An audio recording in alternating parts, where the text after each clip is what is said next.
بسم اللہ الرحمن الرحیم نحمدہ و نصلی علی رسول الکریم۔ الحمدللہ، اللہ کا شکر ہے، اللہ کا جتنا شکر ادا کیا جائے کم ہے کہ توفیق عنایت فرمائی کہ کچھ وقت اللہ کے ذکر کے لیے اور اس چیز کی طرف اپنے آپ کو متوجہ کرنے کے لیے کہ جو زندگی کا اصل مقصد ہے کہ اللہ کی رضا خوشنودی کا حصول، اس میں ہم کتنے کامیاب ہو رہے ہیں اور کتنی کوتاہی ہو رہی ہے، اس طرف متوجہ ہونے کی توفیق عنایت فرمائی۔ یہ اللہ کا فضل ہے، اللہ تعالیٰ کا جتنا شکر ادا کیا جائے کہ انسان بنایا اور اشرف المخلوقات میں سے ایمان کی دولت سے نوازا، حضور صلی اللہ علیہ وآلہ وسلم کی امت میں پیدا فرمایا اور اس میں سے بھی علماء حق سے وابستہ فرمایا، اپنی یاد کی، اپنی ذکر کی، اپنی طرف متوجہ ہونے کی توفیق عنایت فرمائی۔ اللہ کی نعمتوں پہ جتنا شکر ادا کیا جائے کم ہے، اور عافیت عنایت فرمائی۔ بہت سے لوگ ہیں کہ طرح طرح کی مصائب میں، مشکلات میں اور رنج و تکلیف میں مبتلا ہیں۔ اللہ تعالیٰ کا احسان ہے، اللہ کا فضل ہے کہ اللہ تعالیٰ نے ہماری حفاظت کی ہوئی ہے۔ تو کوشش ہم سب کر رہے ہیں کہ اللہ کی رضا، اللہ کی خوشنودی ہم کو حاصل ہو۔ اب یہ کوشش زندگی بھر کی کوشش ہے، اور اس میں اصل چیز جو ہے وہ یہ کوشش ہی ہے۔ اللہ تعالیٰ یہ دیکھنا چاہتے ہیں کہ کون کوشش کر رہا ہے۔ کامیابی اور ناکامیابی یہ تو پتہ چلے گا آخرت میں کہ کون کامیاب ہوا اور کون ناکام ہوا، کیونکہ وہاں کی کامیابی ہی اصل کامیابی ہے۔ جس کو اللہ کی رضا خوشنودی حاصل ہو گئی، جس کو اللہ تعالیٰ نے اپنے پسندیدہ بندوں میں شامل کر لیا، وہ اصل کامیابی ہے۔ اور یہاں کی کامیابی بظاہر کامیابی ہے کہ ایک مرتبہ، ایک منصب، ایک تنخواہ، ایک مادی چیز ہم نے حاصل کر لی، لیکن یہ ساری چیزیں وقتی ہیں اور یہ رہ جائیں گی یہیں پر، کوئی چیز ساتھ نہیں جائے گی۔ ساتھ جائے گا وہ ایمان جائے گا اور اعمال جائیں گے، اور اعمال کی طرف ہی متوجہ کرنا ہے۔ ہمارا مقصد جو بیٹھنے کا ہوتا ہے، ہمارے حضرت مولانا مفتی محمد تقی عثمانی صاحب، اللہ تعالیٰ ان کی حیات میں برکت عنایت فرمائے اور عافیت کے ساتھ ان کا سایہ ہم پر تا دیر سلامت رکھیں، تو وہ بار بار اسی طرف متوجہ کرتے ہیں کہ بھئی یہ کوئی زبانی کلامی واعظ و نصیحت کی مجلس نہیں ہے، بلکہ یہ تو متوجہ کرنا ہے، ایک دوسرے کو یاد دہانی کرانی ہے کہ اصل چیز عمل ہے، اور عمل میں اخلاص پیدا کرنا، صدق پیدا کرنا، وزن اسی سے ہوگا، ورنہ بے حقیقت۔ اور حضرت بار بار اس حدیث کو ذکر کرتے ہیں کہ جہنم جو دہکائی جائے گی وہ 3 لوگوں سے دہکائی جائے گی، جو سب سے پہلے اس میں ڈالے جائیں گے۔ اس میں سے قاری ہوگا، یعنی عالم، قرآن کا علم جاننے والا، قرآن کی تلاوت کرنے والا۔ اور مفہوم حدیث کا یہی ہے کہ اللہ تعالیٰ فرشتوں سے کے سامنے اس سے پوچھیں گے کہ بھئی میں نے تم پر اتنی نعمتیں کی، تم نے کیا کیا؟ تو وہ یہی کہے گا کہ میں نے آپ کے قرآن کا، آپ کے کلام کا علم حاصل کیا اور اس کو پھیلایا اور اس کو لوگوں میں اس کی تبلیغ کی۔ تو اللہ تعالیٰ فرمائیں گے جھوٹ بولتا ہے، کیا اس لیے کہ لوگ کہے کہ بہت بڑا قاری ہے، بہت بڑا عالم ہے، بہت بڑا مبلغ ہے، ہمارے لیے نہیں کیا۔ اور فرشتوں کو حکم ہوگا کہ اوندے منہ اس کو جہنم میں ڈال دو۔ اللہ تعالیٰ حفاظت فرمائے۔ اسی طرح سخی کو بلایا جائے گا، تو اس سے پوچھا جائے گا کہ ہم نے تجھ پر اتنی نعمتیں دیں تجھے، تو تو نے کیا کیا؟ تو وہ یہ کہے گا کہ میں نے آپ کی مخلوق کو اس میں تقسیم کیا، بانٹا اور ان کی مدد کی۔ تو اللہ تعالیٰ فرمائیں گے کہ جھوٹ بولتا ہے، کہ یہ تو نے اس لیے کیا کہ لوگ تجھے جواد کہیں، تجھے سخی کہیں، تجھے کہیں کہ وہ بہت بڑا یہ صدقہ خیرات کرنے والا ہے۔ تو یہ اور پھر آخر میں شہید لایا جائے گا۔ شہادت سے بڑا درجہ کوئی نہیں۔ کیونکہ انبیاء نبوت تو ختم ہو گئی ہمیشہ ہمیشہ کے لیے. حضور صلی اللہ علیہ وآلہ وسلم آخری نبی ہیں، یہ ماننا ہمارا عقیدہ ہے. تو اس کے بعد انبیاء تو نہیں، انبیاء کے بعد جو مرتبہ ہے کسی کا، صحابہ بھی نہیں ہو سکتے کہ حضور صلی اللہ علیہ وآلہ وسلم کی جس نے صحبت اٹھائی تو وہ حضور کی زندگی میں ہی تھا ایمان کے ساتھ. تو اب شہداء ہیں، شہادت ہی کا درجہ ہے جو سب سے بڑا درجہ ہے. اس شہید کو بلایا جائے گا تو نے کیا کیا ہمارے لیے؟ اگر کہے گا میں نے اپنی جان کا نذرانہ پیش کیا، تو اللہ تعالیٰ فرمائیں گے کہ جھوٹ بولتا ہے، تو نے اس لیے کیا کہ لوگ تجھ کو کہیں کہ بہت قوی و جری آدمی ہے، تو بہادر ہے. تو یہ ہو چکا، نشان حیدر مل گیا تجھ کو، ستارہ جرت مل گیا، اور فرشتوں کو حکم ہوگا کہ اوندے منہ جہنم میں ڈال دو. تو زور سے کھینچو. ہاں، السلام علیکم. تو یہ ہے، تو یہ اعمال میں وزن پیدا کرنا. اعمال میں وزن پیدا ہوتا ہے اخلاص سے اور صدق سے. اخلاص یہ کہ صرف اللہ کے لیے عمل ہو، اور صدق یہ کہ حضور صلی اللہ علیہ وآلہ وسلم کے بتائے ہوئے طریقے سے ہو. تو یہ چیزیں پیدا کرنی ہیں. اب الحمدللہ نماز بھی ہے، روزہ بھی ہے، حج بھی ہے، زکوٰۃ بھی ہے، صدقات بھی ہیں، خیرات بھی ہے، ہر چیز ہے. لیکن اب دیکھنے کی ضرورت یہ ہے کہ اس میں صدق ہے کہ نہیں. حضرت مولانا شاہ وسیع اللہ حضرت تھانوی رحمۃ اللہ علیہ کے اجر الخلفاء میں سے تھے. تو ایک صاحب نے ان کو خط لکھا کہ حضرت میں آپ کا اتنے عرصے سے آپ سے اصلاحی تعلق ہے، میرے معمولات ہیں اور میں یہ کرتا ہوں، اور ساری تفصیل بتائی انہوں نے. اب میں فارغ آدمی ہوں، ریٹائرڈ آدمی ہوں، اب بتائیے میں اور کیا کروں، کچھ مزید پڑھنے کو بتا دیں یا کچھ اور بتا دیں. تو حضرت نے کہا آپ کیا چاہتے ہیں؟ آپ مجموعہ معمولات ہونا چاہتے ہیں کہ بس یہ کبھی یہ پڑھ لیا، کبھی وہ پڑھ لیا، کبھی یہ کر لیا. حضرت نے کہا بس اب آپ یہ دیکھیے کہ آپ کے جو اعمال ہیں ان میں اخلاص کتنا ہے. یہ جو عمل کر رہے ہیں یہ اللہ کے لیے کر رہے ہیں کہ کس چیز کے لیے کرتے ہیں. اور یہ باریک باتیں یہ پتہ نہیں چلتی. اور اسی ضمن میں ہمارے حضرت نے ایک واقعہ سنایا کہ ایک بزرگ تھے، تو ایک دفعہ وہ مسجد میں پہنچے اور ان کو صف اول نہیں ملی. سالہ سال سے صف اول میں نماز پڑھ رہے تھے. تو ان کو یہ خیال آ گیا کہ یہ مجھے صف اول نہیں پڑھی، لوگ کیا کہیں گے کہ یہ اتنے بڑے مرتبے کے آدمی ہیں، پچھلے 10-20 برس سے صف اول میں نماز پڑھ رہے ہیں اور آج ان کو نہیں ملی. یہ خیال آ گیا ان کو. تو انہوں نے کہا اوہو، یہ تو میں لوگوں کو دکھانے کو پڑھ رہا تھا. انہوں نے کہا کہ ساری نمازیں دہرانی پڑیں گی مجھے، یہ اللہ کے لیے تھی نہیں، میں تو اس لیے پڑھ رہا تھا کہ لوگوں کو دکھاؤں کہ میں کتنا عبادت گزار ہوں، صف اول میں ہر نماز پڑھتا ہوں. تو یہ اللہ کے لیے ہو جائے ہر عمل، تو اس میں ہے کوشش کرتا ہے آدمی. اور پھر یہ کہ طریقہ بھی حضور صلی اللہ علیہ وآلہ وسلم کا ہو.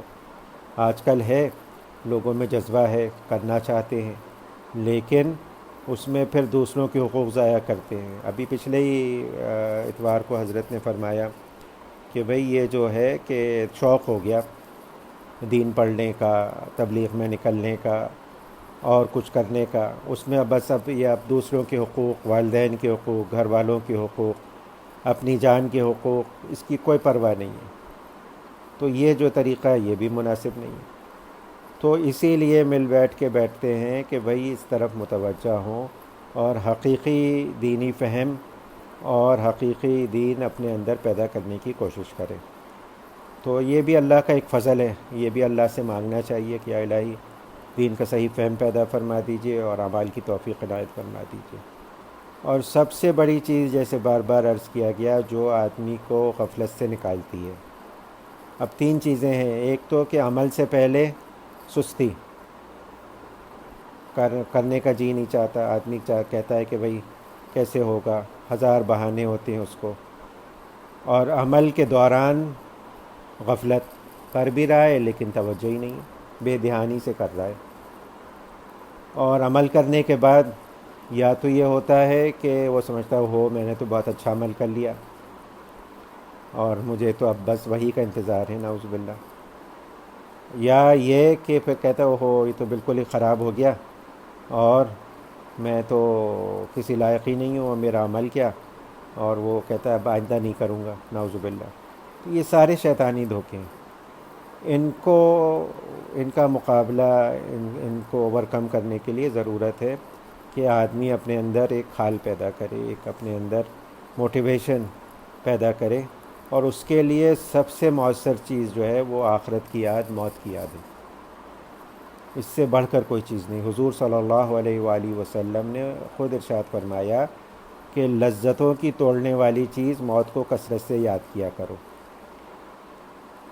اور حضرت عائشہ رضی اللہ تعالی عنہ نے حضور صلی اللہ علیہ وآلہ وسلم سے دریافت کیا کہ کوئی شخص بغیر شہادت کے بھی شہیدوں کے ساتھ ہو سکتا ہے؟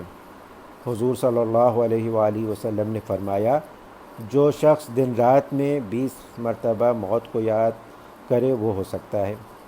ایک حدیث میں ہے کہ جو شخص 25 مرتبہ اللہم بارک لی فی موتی و فیما بعد الموت پڑھے وہ شہیدوں کے درجے میں ہو سکتا ہے. ان سب فضیلتوں کا سبب یہی ہے کہ موت کا کثرت سے ذکر کرنا. اور کیوں؟ اس دھوکے کے گھر سے بے رغبتی پیدا کرنے کے لیے. ساری توجہ، ساری توانائی، ساری جو ہماری دوڑ دھوپ ہے، محنت ہے، وہ اس میں ہے کہ ہماری زندگی بہتر سے بہتر ہو جائے اس دنیا کی. اچھے سے اچھا تعلیم، اچھے سے اچھا اسٹیٹس، اچھے سے اچھا کھانا پینا، اچھے سے اچھا گھومنا پھرنا، مال دولت، گھر بنگلہ گاڑی اچھے سے اچھی ہو جائے. جہاں پر 60 70 80 90 100 110 120 اس سے زیادہ آج کل جیتا نہیں ہے کوئی. پہلے زمانہ تھا جب جیتے تھے لوگ 700 سال اور پتہ نہیں کتنے. لیکن پھر بھی ختم ہونے والی زندگی. اور جہاں ہمیشہ ہمیشہ ہمیشہ کے لیے رہنا ہے وہاں کی فکر ہی نہیں کہ وہاں پہ کیا ہوگا، وہاں کے لیے کیا کیا. یہاں پہ 3 دن کا سفر ہوتا ہے تو پھر خوب تیاری ہوتی ہے کہ یہ بھی رکھ لو، موزے بھی رکھ لو اور جیکٹ بھی رکھ لو، اور یہاں تک کہ وہ امبریلا بھی رکھ لو، کہیں بارش ہو گئی تو کیا ہوگا. لیکن وہاں کے لیے کچھ بھی نہیں، یعنی اس طرف توجہ ہی نہیں ہے کہ کیا ہوگا کیا. اور پڑھا ہوا ہے اس میں کہ برسا جو ہے وہ ایصال ثواب کر دیں گے. کوئی آدمی نہیں رہتا ایصال ثواب کرنا. وہ اتنے منہمک ہو جاتے ہیں بانٹنے اور وراثت کے چکروں میں یا اپنی زندگی کے کہ کوئی نام بھی نہیں لیتا. تو پہلے ہی سے وہ کرنا ہے، بے رغبتی پیدا کرنا ہے اور آخرت کے لیے تیاری کرنا ہے. یہ ساری چیزیں ناجائز نہیں ہیں. تعلیم بھی حاصل کرے، منصب بھی حاصل کرے، اچھے گاڑی بنگلہ، یہ سب چیزیں جائز ہیں. لیکن صرف ان کو ہی اپنا مقصود بنا لینا اور صرف انہی پہ نظر رکھنا اور آخرت کو نظر انداز کر دینا، اصل مسئلہ یہ ہے. اور یہ دیکھا جائے تو آج کل یہی ہو رہا ہے کہ فکر نہیں ہے، آخرت کی فکر نہیں ہے. یہاں کے گھر کی تو ہے لیکن آخرت کے گھر کی فکر نہیں ہے. اور رسول اللہ صلی اللہ علیہ وآلہ وسلم نے خود ہی فرمایا کہ بھئی یہ جنت کے جو محلات ہیں اور جنت کے جو باغات ہیں اور یہ سب کچھ، یہ کیا ہیں؟ یہ اعمال ہی ہیں جو آدمی یہاں زندگی میں کرتا ہے. حدیث کا کچھ مفہوم ایسا ہی ہے. تو یہ رغبت پیدا کرنا. موت سے غفلت دنیا کی شہوتوں اور لذتوں میں انہماک موت سے غفلت دنیا کی شہوتوں اور لذتوں میں انہماک پیدا کرتی ہے. حضرت عطا خراسانی رحمۃ اللہ علیہ کہتے ہیں ایک مرتبہ حضور اقدس صلی اللہ علیہ وآلہ وسلم کا ایک مجلس پر گزر ہوا جہاں زور سے ہنسنے کی آواز آ رہی تھی. حضور صلی اللہ علیہ وآلہ وسلم نے ارشاد فرمایا کہ اپنی مجالس میں لذتوں کو مقدر کرنے والی چیز کا تذکرہ شامل کر لیا کرو. صحابہ رضی اللہ تعالی عنہم نے عرض کیا یا رسول اللہ صلی اللہ علیہ وآلہ وسلم لذتوں کو مقدر کرنے والی چیز کیا ہے؟ آپ صلی اللہ علیہ وآلہ وسلم نے فرمایا موت. تو یہ اسی طرف متوجہ کرنا ہے. حضور صلی اللہ علیہ وآلہ وسلم نے کثرت سے اس کو ذکر کیا کہ بھئی یہ اس کی طرف متوجہ رہے آدمی، اور توجہ کرنے سے ہوتی ہے، اپنے آپ نہیں ہو جاتی۔ اور یہاں تک کہ ہم لوگ دیکھتے ہیں دن رات لوگ مر رہے ہیں، ان کے اس میں شامل بھی ہوتے ہیں، ہم لوگ جنازوں میں قبروں پہ جاتے ہیں، قبرستان سے بھی گزرتے ہیں، لیکن دھیان ہی نہیں ہوتا۔ اور دھیان دیں گے تو ہوگا، اس کے لیے کچھ وقت فارغ کریں گے، اپنے کو متوجہ کریں گے، تب ہوگا۔ ہوتا ہے بہت دفعہ ہوتا ہے پورا پورا پیج پڑھ جاتے ہیں، سمجھ میں نہیں آتا کیا پڑھا، کیونکہ دھیان نہیں ہے، دھیان کہیں اور لگا ہوا ہے۔ دھیان کہاں لگا ہوا ہے؟ دھیان ڈسٹریکٹڈ ہے، کہیں پہ دنیا کی کسی چیز میں اٹکا ہوا ہے، یہ کام کرنا ہے، یہ کر لیں تو پھر ہوگا، فلاں چیز میں اٹکا ہوا ہے۔ تو تھوڑا سا وقت فارغ کرنے کی ضرورت ہے۔ اسی لیے ہمارے حضرات فرماتے ہیں کہ بھائی ایک وقت مقرر کرو اور 2-3 منٹ فکس کرو، زیادہ نہیں، 2-3 منٹ بھی بہت ہیں۔ ہم بعض حضرات، ہمارے حضرت تھے، حضرت تھانوی کے خلفائی میں سے تھے، مولانا جلیل احمد صاحب لاہور میں رحمۃ اللہ علیہ، تو انہوں نے اپنے مریدین کو کہا کہ بھئی 1 منٹ فکس کیا کرو، لیکن گھڑی دیکھ کے، پورا 1 منٹ ہو، اندازے سے نہیں، اور پھر اس میں سوچا کرو، پھر دیکھو 1 منٹ کتنا بڑا ہوتا ہے، لیکن کرنے کی بات ہے۔ تو پھر وہ 1 منٹ میں اللہ تعالیٰ برکت دیتے ہیں، پھر آدمی کا ذہن بھی لگتا ہے۔ آج کل مسئلہ یہ ہے کہ 1 منٹ بھی ٹک کے بیٹھنا جو ہے نا بہت مشکل ہو گیا ہم لوگوں کے لیے، ہر وقت ڈسٹریکشن چاہیے۔ آدمی فارغ بیٹھتا نہیں ہے، وہ سمجھتا ہے کہ میری پروڈکٹیوٹی نہیں ہے۔ ایک فون چیک کرے گا، فون پہ اگر دیکھو کسی کے تو 7-8 ٹیبز ایک ساتھ کھلے ہوئے ہوں گے، کچھ نہ کچھ وہ دیکھ رہا ہوگا، اور اس میں بھی یہ ہوگا کہ اس سے بھی اچھی چیز مل جائے گی تو وہ دیکھ لوں۔ اور یہ ایک ہے فنامنا، آدمی ایک چیز ڈھونڈتا ہے، مل جاتی ہے، وہ کہتا ہے نہیں اس سے اچھی چیز ملے گی، اس کو نہیں دیکھتا، پھر اس سے اچھی چیز کے چکر میں لگ جاتا ہے۔ تو یہ ساری چیزیں جو ہیں نا وہ یہی دکھاتی ہیں کہ طبیعت جو ہے وہ فوکس نہیں ہے۔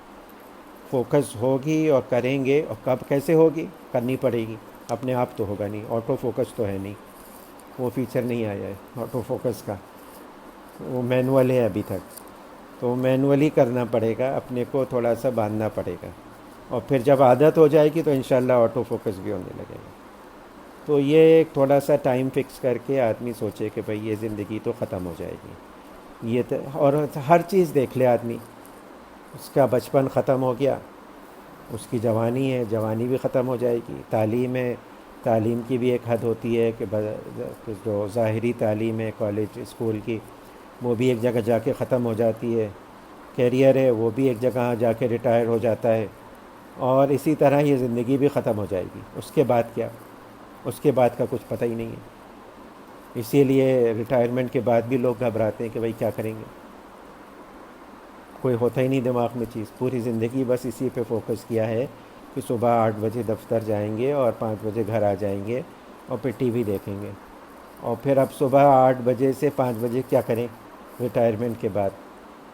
تو یہ ساری چیزیں پہلے سے آدمی پلان کرتا ہے، اس کی طرف توجہ دیتا ہے، آدمی اپنا ایک وہ بناتا ہے، وہ مقصد زندگی ہوتا ہے کہ بھئی اللہ کو راضی کرنا ہے۔ اللہ کا راضی کرنے میں ایک چیز تو ہے کہ بھئی حلال کمائے گا، لیکن اس کے علاوہ بھی بہت ساری چیزیں ہیں۔ تو اللہ تعالیٰ آسان کرے یہ بات، اور کرنے سے ہوتی ہے۔ ہمارے حضرت آج کل فرماتے ہیں کہ ہر آدمی کو دیکھو کہ خطوط کا ایک انبار ہوتا ہے حضرت کے پاس ہر وقت، پلندہ، اور وہ ہر وقت جواب دے رہے ہوتے ہیں اس کے، چاہے گاڑی میں ہو، چاہے دفتر میں ہو، کہیں پہ بھی ہو۔ اور کہتے ہیں زیادہ تر لوگ جو ہیں وہ یہ لکھ رہے ہوتے ہیں کہ معمولات پورے نہیں ہوتے۔ اور معمولات کیا ہیں؟ 3 تسبیحات ہیں، قرآن کی کچھ تلاوت ہے، مناجات مقبول ہیں، یہ بیسک معمولات ہیں۔ کوئی 24,000 کا ذکر نہیں ہے، 1.25 کا ذکر نہیں ہے کہ وہ بہت بڑی چیز کوئی بتا دی ہو، لیکن نہیں ہوتا۔ تو یہ کیسے ہوگا؟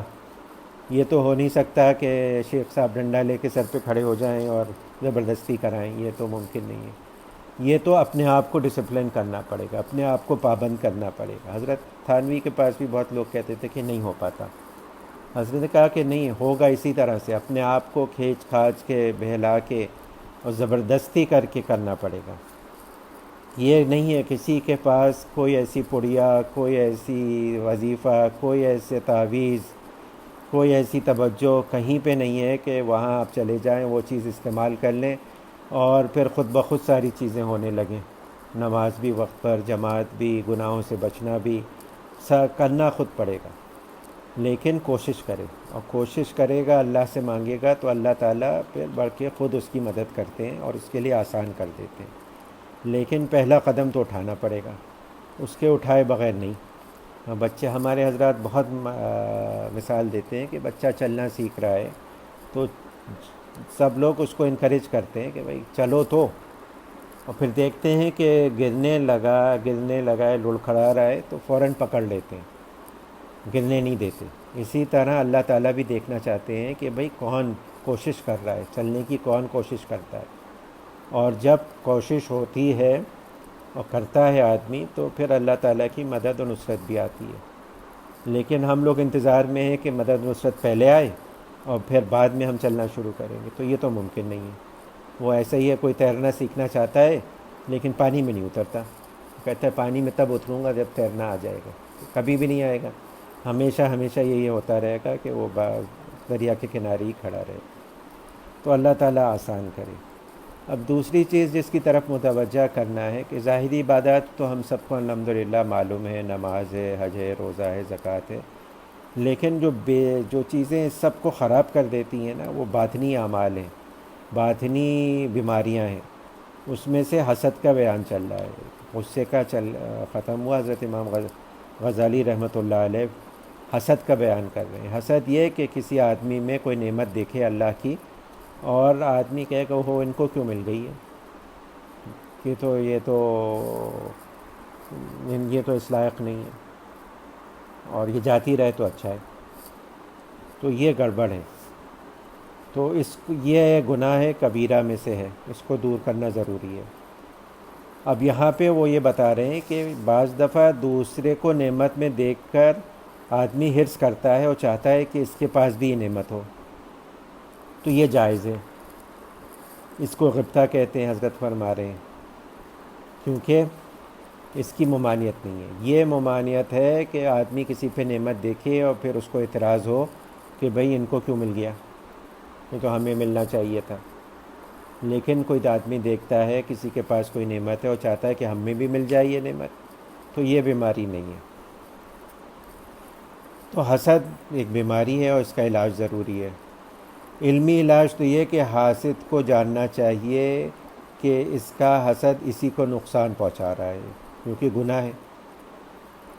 اور جس پہ حسد کر رہا ہے اسے کچھ بھی نہیں، اس کا کچھ بھی نقصان نہیں ہے، اور نفع ہی ہے کہ حاسد کی نیکیاں مفت میں اس کے ہاتھ آ رہی ہیں. برخلاف حاسد کے کہ اس کے دین کا بھی نقصان ہے اور دنیا کی بھی نقصان ہے. دین کا نقصان یہ کہ اس کے کیے ہوئے اعمال ضائع ہو رہے ہیں اور نیکیاں چلی جاتی ہیں، حق تعالیٰ کے غصے کا نشانہ بنتا ہے. اور کیونکہ اللہ کے وسیع خزانے کی بے شمار نعمتوں میں بخل کرتا ہے کہ بھئی اللہ تعالیٰ نے اس کو کیوں دیا، اور اعتراض کرتا ہے اللہ پر، اور دینا تو مجھے چاہیے تھا، اس کو کیوں دے دیا. تو یہ ایک بہت بڑا گناہ ہے. اور دنیا کا نقصان یہ کہ حاسد ہمیشہ رنج و غم میں مبتلا اور اسی فکر میں گھلتا رہتا ہے کہ کسی طرح فلاں کو ذلت و افلاس نصیب ہو. اور یہ ہے آج کل بہت زیادہ ہے، ہر جگہ پر ہے. دنیا کے معاملات میں تو سمجھ ہی میں آ جاتا ہے لوگوں کو کہ فلاں کا گھر ہے، فلاں کی گاڑی ہے، فلاں کا منصب ہے. اور بھی دین کے معاملات میں بھی ہے لوگوں میں، اور دین کے معاملات کے علاوہ اور بھی ہمارے فیلڈ میں لوگوں میں ایکسپرٹیز ہوتی ہیں، اکیڈمکس ہوتی ہیں، پیپرز چھپے ہوئے ہوتے ہیں، لوگوں کے کنٹریبیوشن ہوتا ہے لوگوں کا دوسری چیزوں میں. تو جو کولیگز یا ان کے وہ لوگ ہوتے ہیں اسی فیلڈ کے لوگ، پھر وہ اس پہ حسد کرتے ہیں کہ بھئی ان کو کیا، یہ ان کی تعلیم ہی کیا ہے، ہمیں دیکھو ہم تو باہر کی ڈگری ہے اور ہم اتنے لائق فائق ہیں، ہمیں ہونا چاہیے تھا، یہ تو بالکل ہی اسے لائق نہیں. تو یہ تو اللہ کی تقسیم پر اعتراض ہے. اللہ تعالیٰ نے جس کو جتنا چاہا، جس کو وہ چاہا، اور اللہ کی تقسیم جو ہے وہ اس سب چیزوں سے ماورا ہے. کس کا کیا نسب ہے، کس کی کیا تعلیم ہے، اور کیا رنگ ہے، اور یہ ساری چیزیں جو ہے نا وہ اپنی مرضی سے جس کو جی چاہے جو جی چاہے دے. تو حاسدین جو ہیں وہ ہمیشہ رنج و غم میں مبتلا رہتے ہیں. ان کو ہوتے ہی نہیں، خوشی نہیں ہوتی.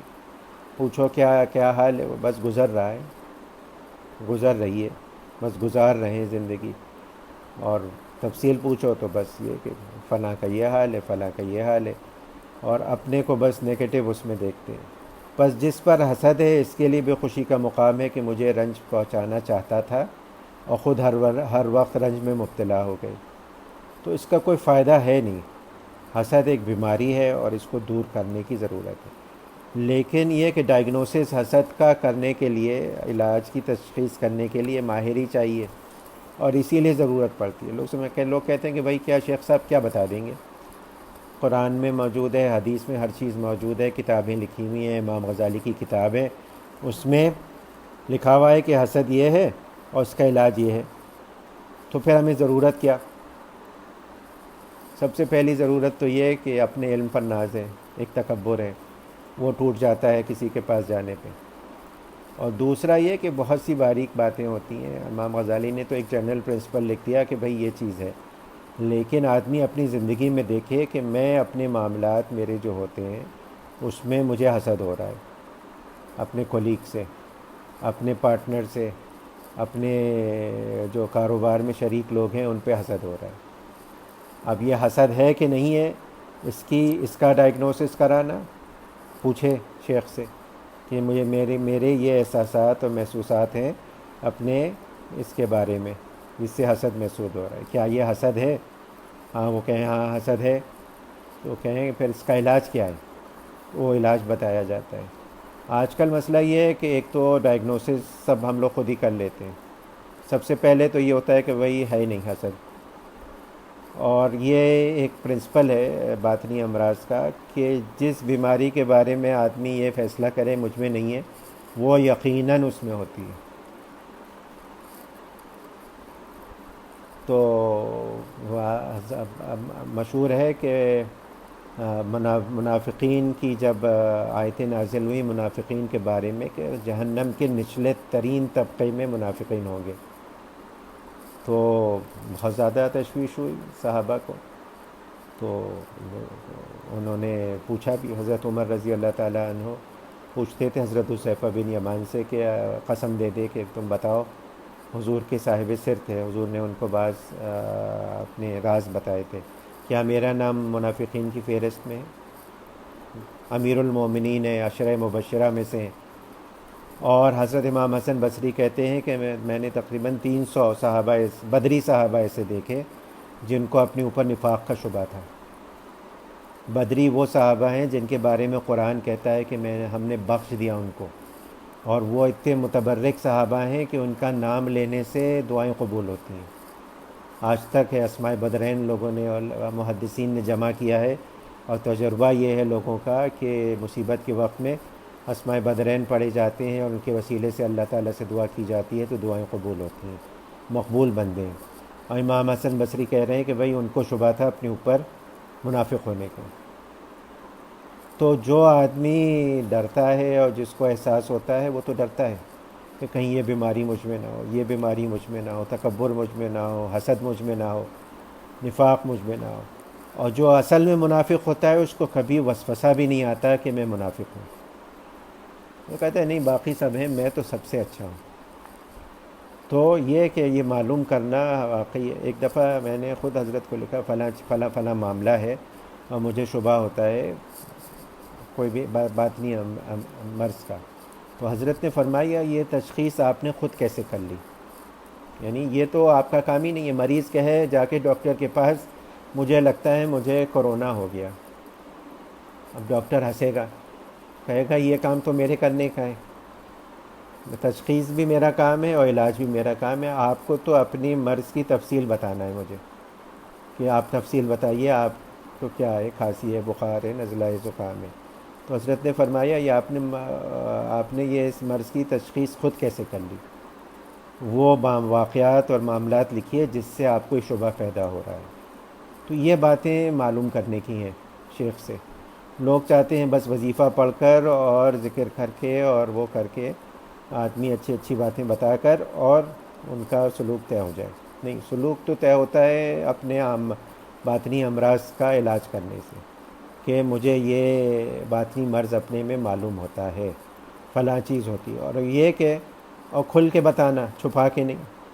اب ہم ڈاکٹر لوگ جو ہیں وہ مریض کے کپڑے اتروا دیتے ہیں بعض دفعہ، جو بظاہر ایک بے شرمی کی بات ہوتی ہے، لیکن ضروری ہوتا ہے کہ بھائی اس کے بغیر ممکن نہیں ہے کہ مرض کی صحیح تشخیص ہو سکے۔ یہاں تک کہ میں نے بڑے بڑے علماء کے بعض بالغ خواتین اور ان کا علاج جب کیا تو انہوں نے کہا کہ نہیں، آپ بلا تردد ان کا ایگزامینیشن کریں، آپ کو، آپ ایز اے طبیب آپ کو یہ حق حاصل ہے کہ اگر ضروری ہے علاج کے لیے تو ان کے لیے سطر وغیرہ کی جو احکام ہے وہ طبیب کے لیے اس میں گنجائش ہے۔ اسی طرح شیخ کو اور پیر کو بتانا کہ بھئی یہ ہمارے میں امراض ہیں، یہ خیالات ہیں، یہ جذبات ہیں، فلاں کے ساتھ فلاں، محرم نہ محرم، اور یہ ساری چیزیں، اور اس کا کیا علاج، اور یہ ضروری چیزیں ہیں۔ لوگ سمجھتے ہیں کہ بس وظیفہ پڑھ کے کام ہو جائے گا، تو وظیفہ برکت کی چیز ہے، وہ آسان کر دیتا ہے، لیکن وظیفہ سے صرف کام نہیں ہوتا، اس کے علاوہ بھی مجاہدہ کرنا پڑتا ہے۔ بزرگوں کے واقعات مشہور ہیں کہ پوری پوری رات نماز پڑھتے تھے، الٹے لٹک کے وظیفہ پڑھتے تھے، پانی میں کھڑے ہو کے وظیفہ پڑھتے تھے، کھانا نہیں کھاتے تھے، تو بھئی اپنے نفس کو تعذیب کرتے تھے، پنش کرتے تھے، جرمانہ لگاتے تھے باطنی یا ظاہری گناہوں پہ۔ وہ کہتے نہیں، یہ اللہ تعالیٰ کی عبادت نہیں، اللہ کی عبادت تو صرف اس طریقے سے ہو سکتی ہے جو حضور صلی اللہ علیہ وآلہ وسلم کے بتائے ہوئے طریقے ہیں۔ یہ تو اپنے اوپر جرمانہ کرتے تھے کہ اس نفس نے یہ گڑبڑ کی تو اب اس کو جرمانہ دینے کی ضرورت، یہ وہ ہے، تو کہ یہ ترکیب ہے کہ پوری رات جگاؤں گا اور یہ پھر بھی نہیں مان رہا تو الٹا لٹکوں گا، نہیں پھر بھی نہیں مان رہا تو ٹھنڈے پانی میں کھڑا ہوں گا، تاکہ اس کو پتہ چلے کہ بھئی غلط کام کا نتیجہ ہے اپنے کو تعذیب کرنا۔ اور اس طریقے سے اتنے مجاہدے کیے ان لوگوں نے۔ اور ہم لوگ جو ہیں، ہم لوگ سمجھتے ہیں صرف وظیفہ پڑھنے سے کام ہو جائے گا۔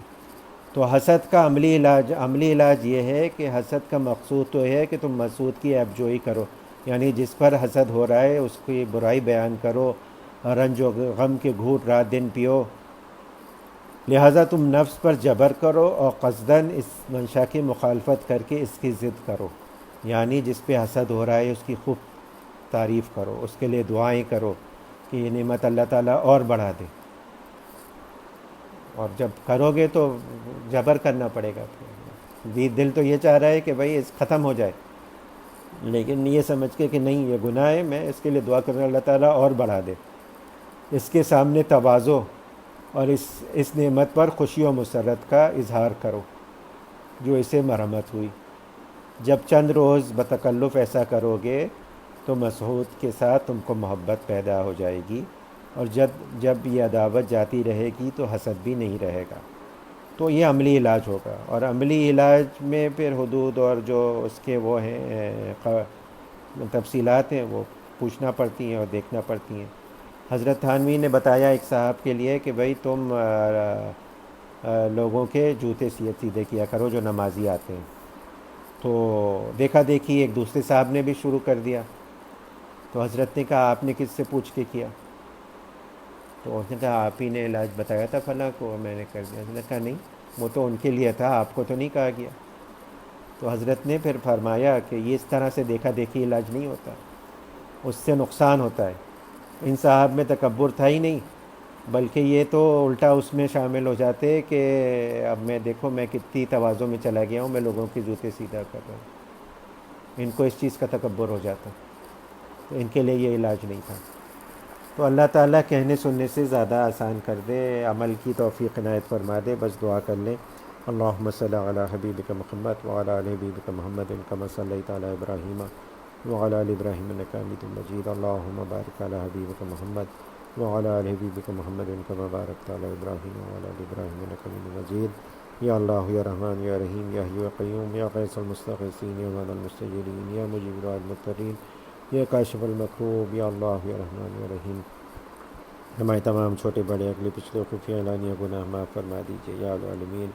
ہم کوئی عذر نہیں کرتے، کوئی تعویل نہیں کرتے، اپنی نالاقی کا اقرار کرتے ہیں۔ بے شک بہا اتنے گناہ کیا ہے، بعض گناہ ہمیں معلوم ہے، بعض نہیں بھی معلوم ہے، ہمیں بے دھیانی سے کیے، ان کا گناہ ہونا ہمیں نہیں معلوم۔ یا اللہ اپنے کرم اپنے وصل سے سب معاف فرما دیجیے، آئندہ کے لیے بچنے کی توفیق عنایت فرما دیجیے۔ کمزور ہیں، کم ہمت ہے، ہمارے عزم میں، ہمارے ارادے میں طاقت پیدا فرما دیجیے، ہمارے لیے آسان فرما دیجیے اپنے دین پہ چلنا، دین کی صحیح فہم پیدا فرما دیجیے یا العالمین، عمل کی توفیق عنایت فرما دیجیے صدق و اخلاص کے ساتھ، اپنی محبت اپنے حبیب حضرت محمد مصطفیٰ صلی اللہ علیہ وآلہ وسلم کی محبت عنایت فرما دیجیے عافیت کے ساتھ، اور اس محبت کو، ان محبتوں کو تمام محبتوں پر غالب فرما دیجیے یا العالمین، اتباع سنت کی توفیق کامل اور راسخ عنایت فرمائیے یا العالمین یا غیاث المستغیثین۔ آپ کا جتنا شکر ادا کیا جائے کم ہے، کرونا وبا الحمد آپ کے فضل و آپ کے کرم سے کم ہوتی جا رہی ہے یا العالمین، مکمل طور پر اس کو دور فرما دیجیے، پوری انسانیت سے دور فرما دیجیے یا العالمین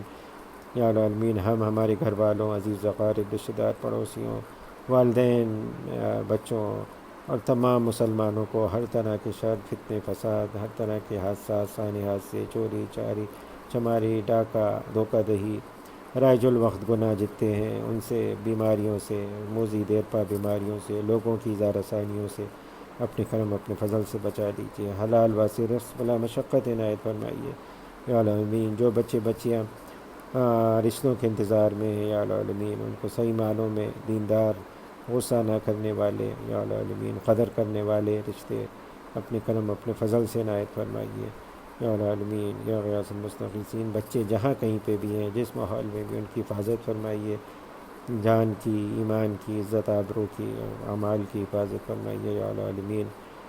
مسلمان جہاں کہیں بھی مظلوم ہیں، ان کی مدد نصرت فرمائیے، خصوصاً فلسطین میں، کشمیر میں، برما میں یا العالمین، افغانستان میں، ہر طرح مسلمان۔ اللہم اغفر لی امت محمد صلی اللہ علیہ وآلہ وسلم، اللہم فرج عن امت محمد صلی اللہ علیہ وآلہ وسلم، اللہم ارحم امت محمد صلی اللہ علیہ وآلہ وسلم یا العالمین یا غیاث المستغیثین۔ وہ تمام خیر جو آپ کے حبیب حضرت محمد مصطفیٰ صلی اللہ علیہ وآلہ وسلم نے آپ سے مانگا، ہمیں بھی عنایت فرما دیجیے یا العالمین، اور وہ تمام شر جس سے آپ کے حبیب حضرت محمد مصطفیٰ صلی اللہ علیہ وآلہ وسلم نے پناہ مانگی، اس سے ہمیں بھی پناہ عنایت فرما دیجیے یا العالمین۔ جو مانگا وہ عنایت کر دیجیے، جو مانگنا چاہیے تھا یاد نہیں آیا، ہمارے لیے مناسب بہتر ہے، اپنے کرم اپنے فضل سے عنایت فرما دیجیے، اور سب سے بڑھ کر یہ کہ عافیت کے ساتھ ہم سب کو اپنے اولیاء میں شامل فرما دیجیے۔ وصلی اللہ تعالی علی خیر خلقی و نور عرشی و مظہر لطفی محمد وآلہ وصحبہ اجمعین برحمتک۔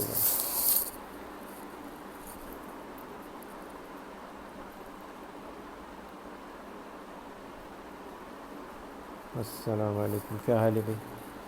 خیریت سے؟